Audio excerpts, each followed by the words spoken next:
Welcome to Showcase Chicago Podcast. I'm your host, Michael Reyes, a Chicagoland realtor with A.R.E. Partners. And in this podcast, we delve into the heart of all things Chicago, real estate, and life as we engage in authentic conversation about some of the most significant decisions we make. In today's episode, I'm excited to have Lane Chesebro, a colleague of mine from Coldwell Banker.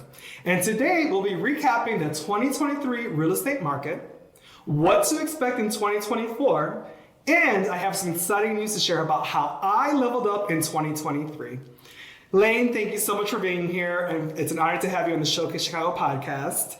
Let's start with a little bit about you, what made you come into the real estate industry, and give us a little background about who you are. Introduce yourself. I appreciate it. Well, happy to be here. First time podcaster now, so this is kind of me getting my first reps in, but been in the business 8 years, so I got my license in real estate 8 years ago, 2016. And at the time, I was also the executive director of a nonprofit. And so I was doing it mostly part-time. I transitioned over into full-time roughly 4 years ago now. So as I kind of built my business up and just spent more time in the field, went full-time and have been doing it ever since. I always say that real estate allows me to stay connected to the city, stay connected to people, and those are kind of the two things that I love to do the most. Born and raised in Chicago, so I grew up in Hyde Park. I currently live in Bronzeville. Have a wife and 3 kids, so Southside roots in that way. I will just add that your family is absolutely beautiful. You have the best family, 3 kids. I mean, I stalked his social media for a bit, and I went back and saw you guys are high school sweethearts. Yes, we are, right. She, so for those that know Chicago, she went to Lane Tech. Oh, so yeah, I lived right next to Lane Tech for many years. She's a Northwest Sider, and then I went to Kenwood Academy, which is Southeast Side, so... How'd you guys meet? Now, this is a completely different episode, but that's okay. How'd you guys meet? We met at a swim meet. So I grew up swimming competitively most of my childhood, and so I was at Lane Tech for a swim meet. She was a block timer, or at least was spending time with the block timers, and that was our original, I guess, opportunity to meet each other. I'll have to tell you the full story because this is how it went. Yeah, please. She caught my eye, so my best friend at the time bet me $1 that I couldn't get her number. Okay. I had to take him up on that bet, obviously. It's high school. I evidently, according to her, found out her name prior to ever asking for her number. So I said to her, first line I ever said to her was, "Hey, Lorena, what's your name?" This is what she says. I don't remember it all that way, but that's the way that we actually met and were introduced. So that's so sweet. And you were how old? You were in high school, so. I was probably 16 at the time, I think. High school sweethearts. That's amazing. Thank you for sharing your family, and I would love to meet them someday. It will happen. I know that's going to happen for sure. So one of the things that I love that we share in common is you're all over the city in different coffee shops. Yes. And you do reels on your social media, and I do the same thing with all the coffee shops that I attend, and I'm actually working on an event at a coffee shop right now. So lots of fun stuff. You learn in so many different neighborhoods.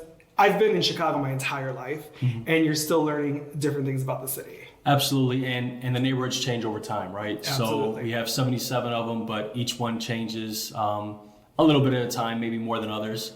But I do want to hear more about the coffee shop production. What do you got going on here?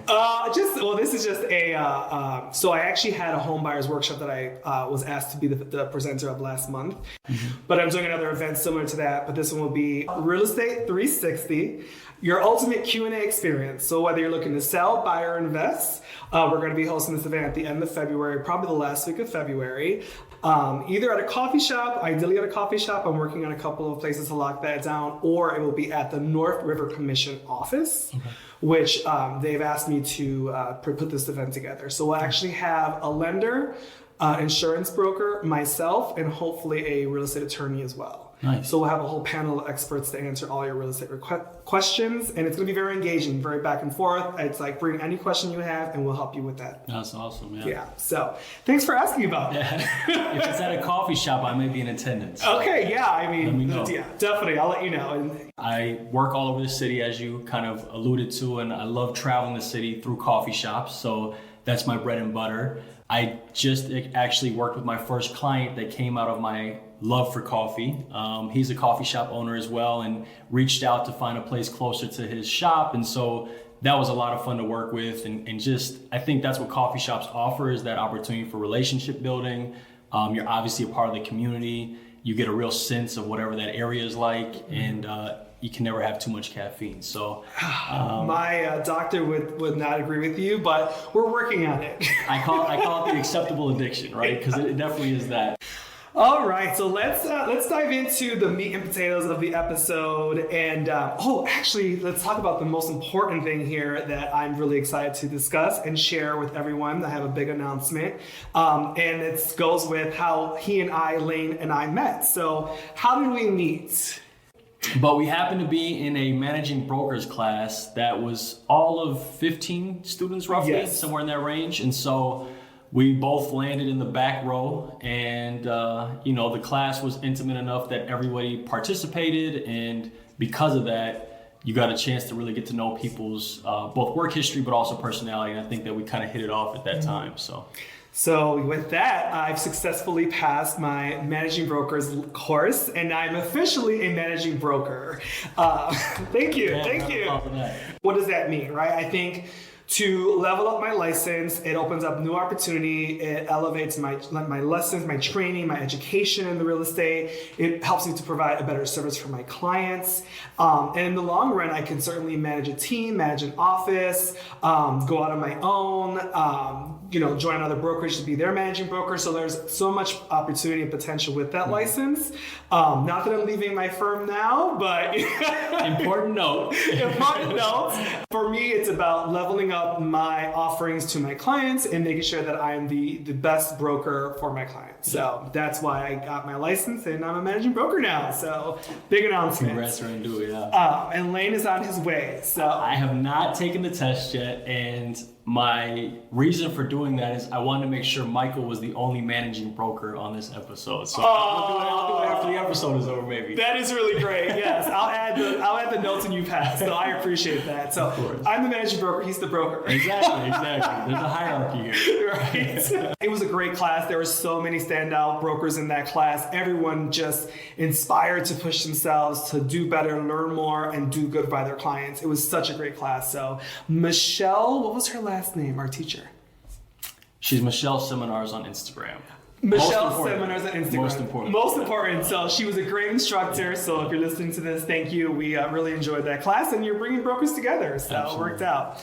All right, so let's jump into 2023. What was the 2023 real estate market like in your experience for you and your clients? Tell us about your recap of 2023. Yeah, I think in terms of my own experience, it was different, obviously, than the year prior. I will say that I was happy with numbers over the course of the year, if I can say it, over the longevity of all 12 months. There were certainly lulls that were much different than the year prior, and I think that's something that everybody experienced.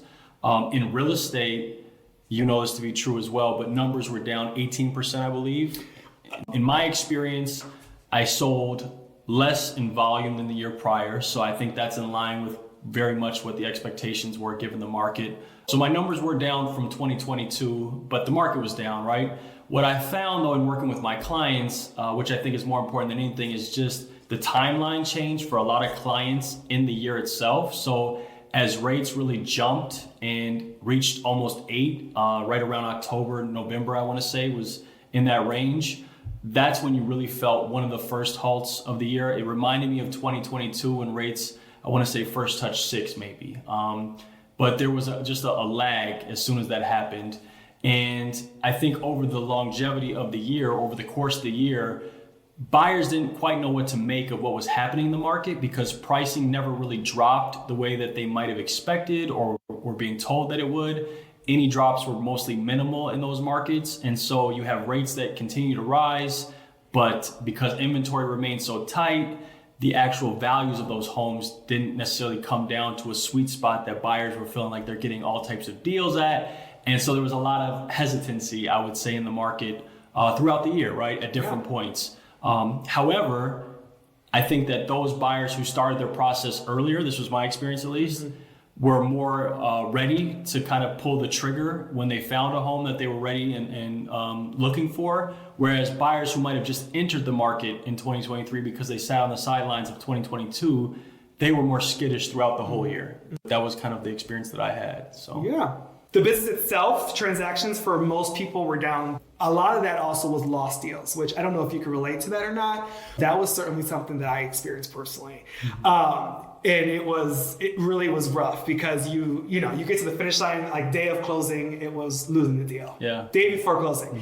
And I think that contributed to last year, high interest rates, as you've already mentioned, no inventory, and buyer confidence just being down, right? They're kind of buying this property, they're paying a lot of interest, and then they get to close to the finish line and then they found a reason to pull out. So I think, looking at my personal business, looking at other top producers in the industry, looking at all the brokers in my firm, everyone was down. I had a couple deals that were lost in attorney review, one of which was a condo that really the HOA was less than forthcoming with where they were on a special assessment. And so because of the new guidelines related to lending on condos, you can't have anything structural that's been deferred as maintenance, right? That could cause concern for the lender. And during the condo questionnaire, that definitely came up, but the timeline given was not the timeline that was actually being produced. And so we were waiting in escrow until finally the deal fell through, right? Because they just weren't moving on the deal. The HOA was giving us information, I guess through like the official communication, but the project itself was just stalled completely. And so that was one thing that I think stood out. To add to the 2023 recap, we did both just attend the 2024 Market Outlook event, which is one of the annual events I go to every year since I've been in real estate for 11 years. And it's Lawrence, what's his last name? I want to say Yoon. Dr. Lawrence Yoon as an economist. He's the chief economist for the National Association of Realtors. Yep. And he always just has really great predictions and shared a lot of insight with us on that Market Outlook event. So what were some of the stats that stood out to you?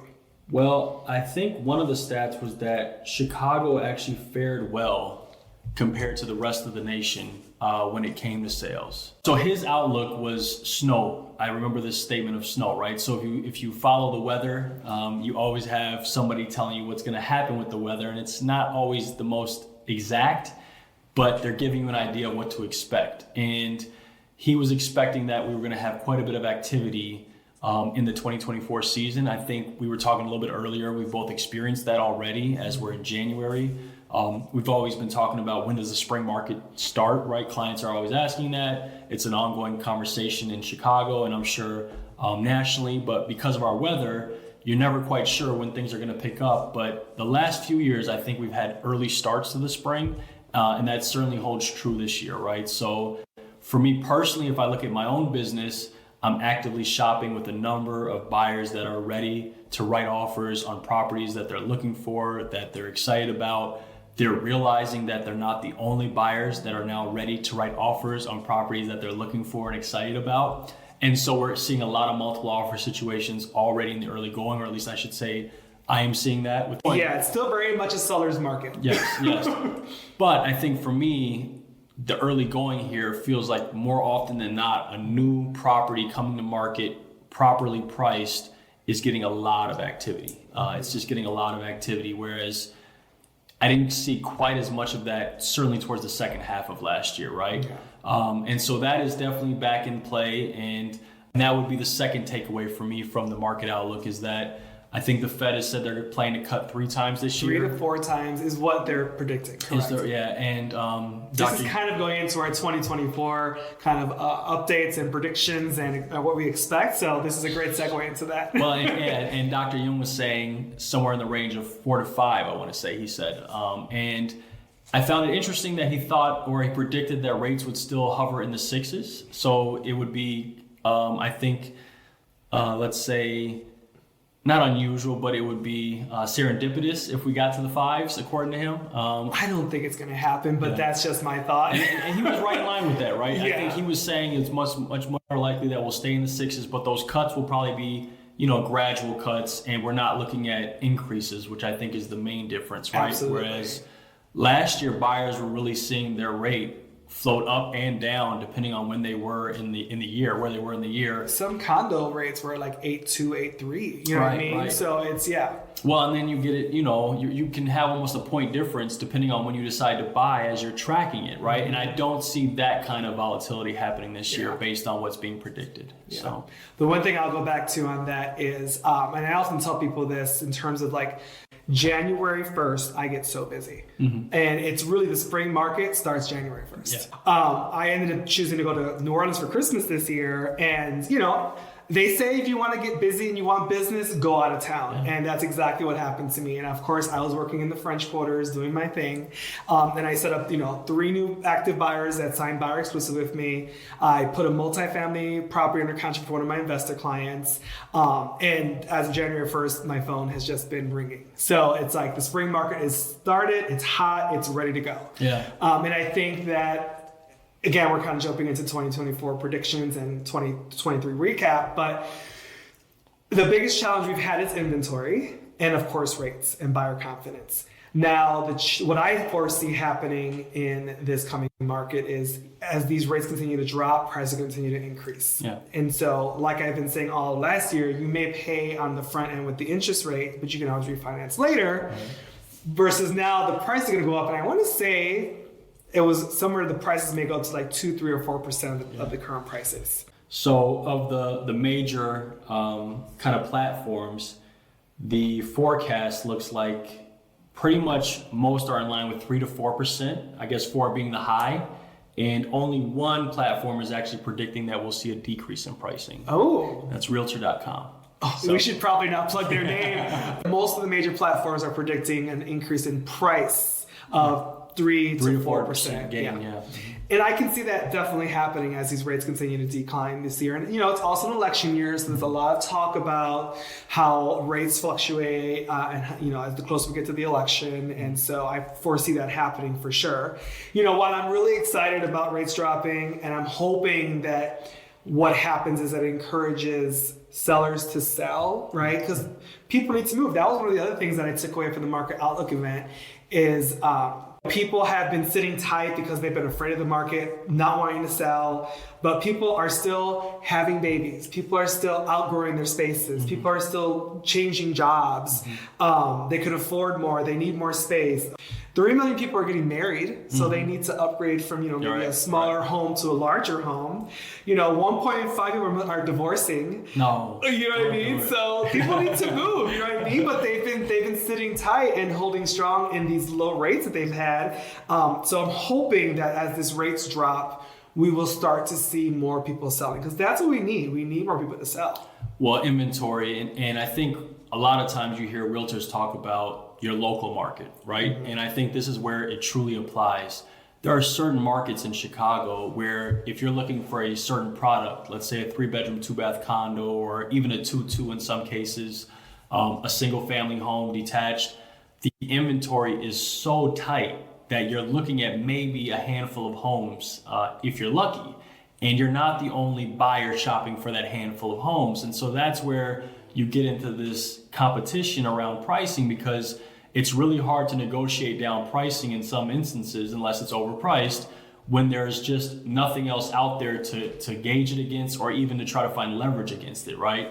And I think that is something that I've become really aware of this last year, right? I think with inventory being so tight, there were certain times you run comps and you go back 2 years, there's nothing selling, right? Because there's just been such a tight inventory of sales. Yeah. And certainly if a seller, I think sellers also have a little bit of panic around rates when their property sits, right? So you list a property, it doesn't move within the first month, and rates are high, you wonder where your buyer is. And I think there are those sellers out there as well. And that is the biggest difference right now, I think, going into 2024, is sellers have a lot of confidence with listing their home right now as opposed to the tail end of 2023. I feel that difference, and I don't know if the numbers will support it, but in the early going, if you list your home right now, you're getting quite a bit of activity if it's brand new to market. So. Yeah. Well, thank you again for all of your insight and your experience and your predictions for 2024. I think overall, I'm excited for this year. I think that 2024 is going to be I think 2024 is going to be what I thought 2023 was going to be for me and my personal business, not in the overall. But I'm excited for it. Rates to drop, buyer confidence to get stronger, sellers to sell, please, and call me. Call one of us. Yeah, there you go. I like that. And so that's kind of 2024. Now, the one thing I will talk about in terms of what's affecting our overall industry, there has been a lot of talk, and I've certainly talked to a lot of clients, and I have had calls from my clients and my investor clients in particular about a big lawsuit that is affecting our industry. Right.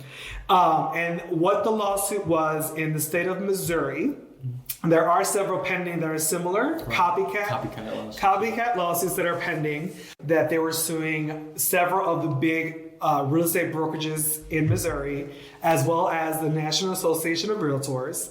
And ultimately, the lawsuit was saying that the buyers' brokers were an ethic violation because the buyer's commission was a cooperative commission, was technically being paid by the seller, right? And so it was making a lot of headway in our industry, and it's changing the way that our business is currently running.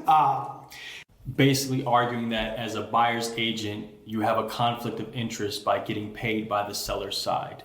And I think that is something that in the industry is different than looking at it from outside the industry, if I can say it from my vantage point. So I remember my first deal, when I first bought a piece of real estate, I wasn't an agent at the time, so I didn't represent myself. My brother-in-law was in the business, so he represented me, and so I saw the way the process played out. But there is a element to the process that you think of as, wow, it's interesting that the buyer's agent is getting paid by the seller, essentially because of their relationship or their listing agreement with the seller's brokerage. One thing I'll just add to that is technically everything's being paid by the buyer, but that's a whole nother side of the conversation. They're bringing that big bag of money right to the closing table. Go ahead, sorry to cut you off. So I understand initially where that idea might come from, right? And I will say now, having been in the business and certainly the way that the business operates from my experience,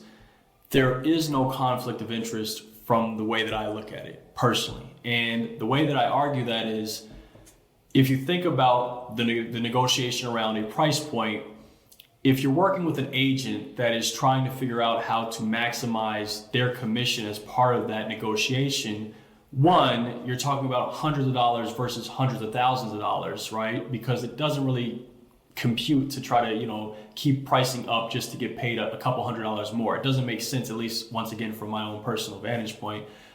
So that doesn't add up. But I think from the consumer standpoint or the client standpoint, they're not always aware of how those numbers play out. And so if it's simply being treated as kind of this panic that, oh, the seller is actually paying the buyer's agent to bring me to the closing table, so they must be getting more money to bring, there can be that idea that somehow they're not being represented fairly.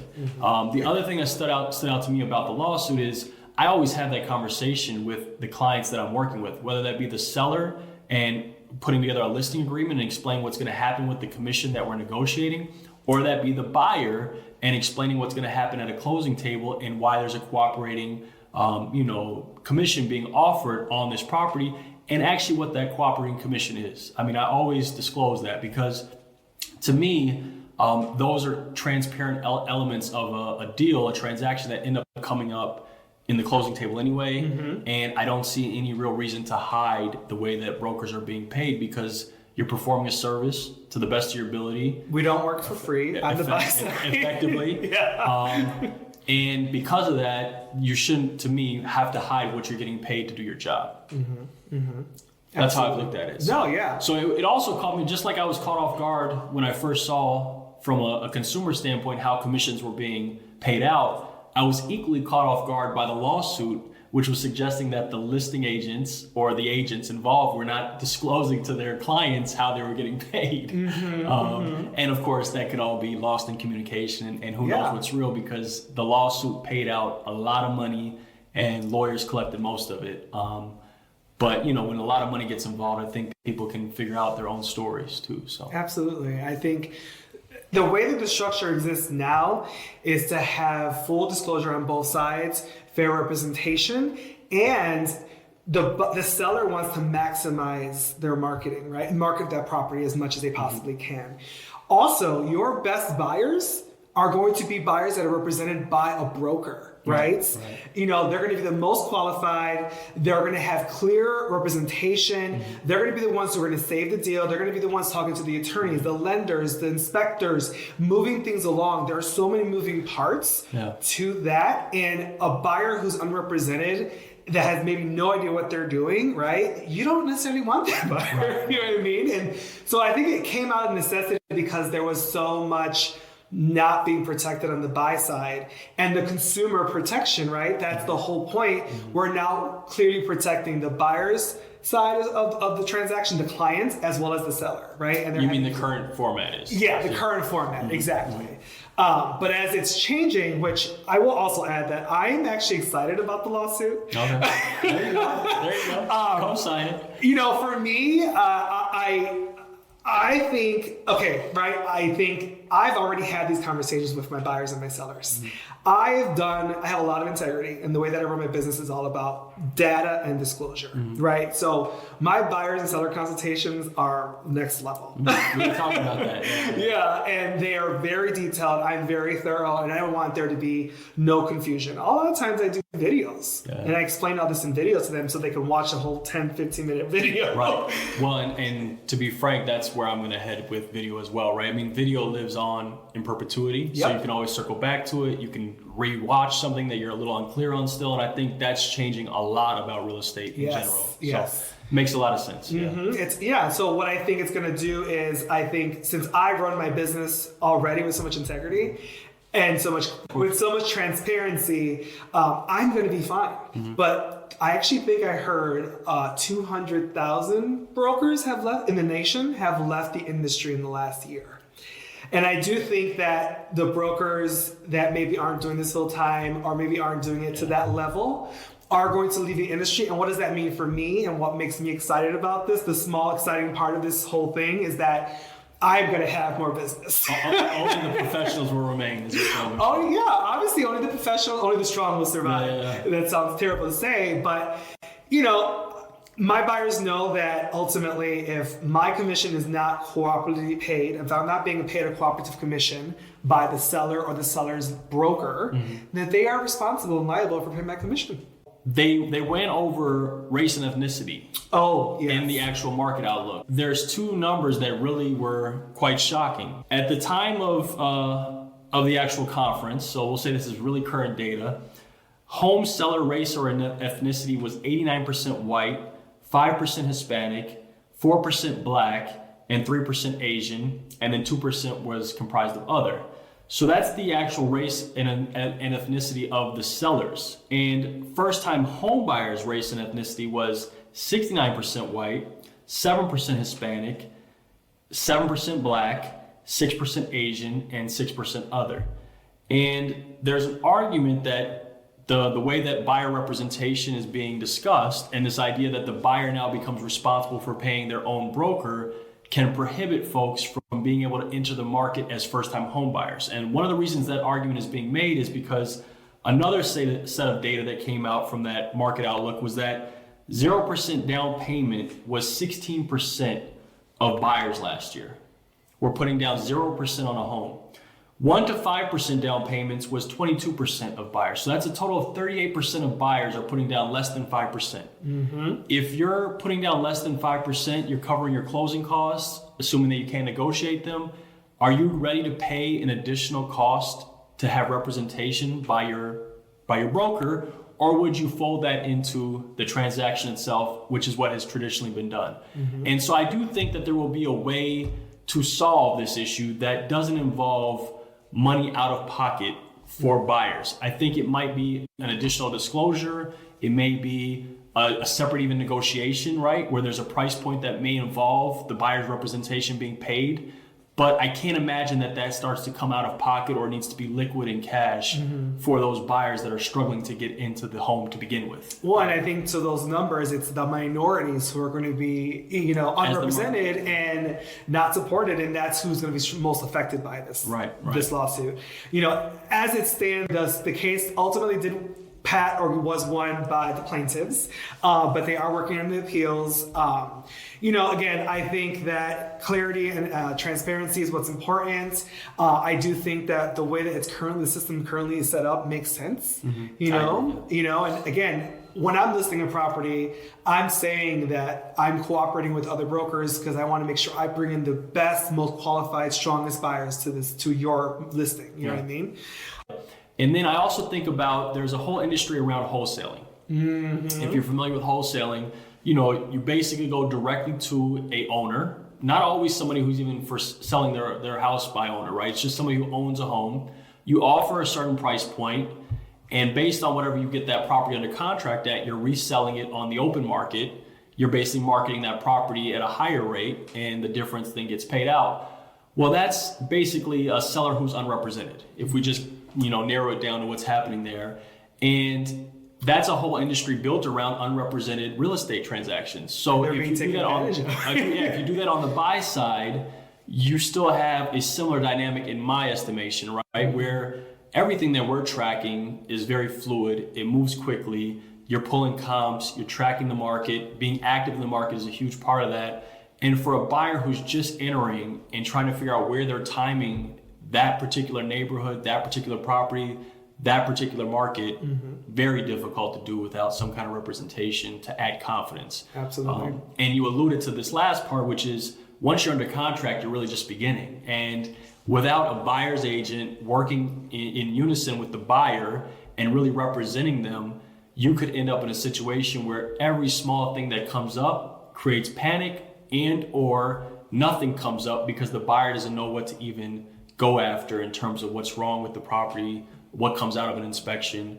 what they should know about a condo association. So I just don't see it as something that really ultimately benefits either party, which is why I think there has to be some way of solving it, to your original question, right? Absolutely. I can't see the direction we're heading being the end destination, I guess. Absolutely not. I think it's mostly going to shift into just disclosure. I agree. More and more disclosure.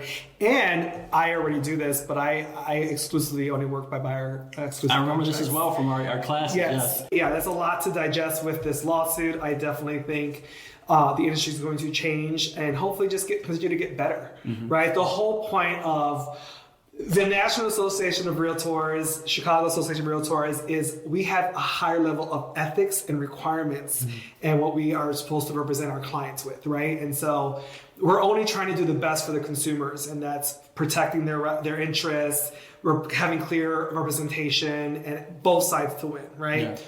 There's a way to do this business where all parties win. Right. And so that's important, and I think that this lawsuit will see what happens. Thank you so much for agreeing to do this. I really enjoyed this conversation. I loved your insight and your perspective, and I foresee us collaborating more in the future. So thank you again for being a part of the Showcase Chicago podcast. I'll just say happy to be here, and thank you for having me for sure.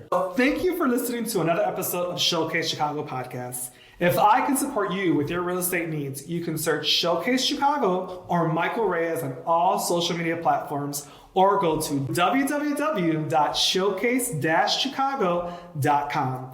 Until next time, continue to live your best life. I'm Michael Reyes with A.R.E. Partners. Thanks for listening.